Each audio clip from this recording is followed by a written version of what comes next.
So the other day we were talking, and you were describing the 3 directions of leadership, or the 3 directions of communication or leadership and things like that. Yeah. So I want you to explain that to most people. 3 directions of leadership. As an employee, a leader, or a manager, you always have 3 directions in which you have to lead. You have to lead down, you have to lead across, and you have to lead up. And everybody goes, well, if I'm the owner of the business, who am I leading up to? And you should have some form of an advisory team, whether it's a board of directors, elected or not, owners or not, or some people that you have put above you to help you and discipline you and keep you accountable to your vision. I think Collective Genius, one of the reasons it started was to give you a board of advisors to keep you accountable to your vision. And you have to lead that. You have to lead that properly, and you have to give a vision.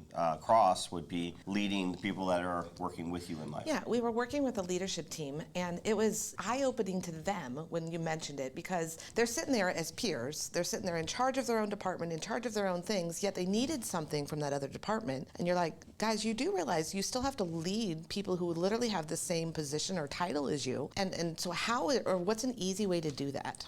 Well, it's called cross accountability. You have to be willing to put your ego down and put forward what's in the best interest of the business. And when you do that and you trust the people that are on this journey, on this pace with you, then it enables them to be able to hold you accountable. So they'll call you out. They'll say, hey, listen, we were committing to getting this done this quarter. We're on a sprint to reaching our goals, and you're falling behind. And just like in a 440 relay, there's not one person that is running a relay with somebody that's any more important than the other person racing. Every leg is important. But your team members are going to encourage you, cheer you on. But I have been on the front end of a 440 relay where I am trying to catch the same pace as the person coming up. And the person who's finishing their race and handing the baton off to me would easily say, you've got to pick up your pace. You've got to pick up your pace. I need you to hit a faster pace, or we're not going to be able to hand this off properly. And they will hold me accountable towards that handoff. And I think that's what we're looking for from a cross accountability or leading our peers. And what's some tips or tricks to hold your leader accountable? So sometimes our leaders or the visionaries or the CEO of the company also sit down in a seat. And that becomes difficult, that conversation of, hey, you're actually the department head. So I need you at this point to be responsible for the goals that we've set for that department or the KPIs.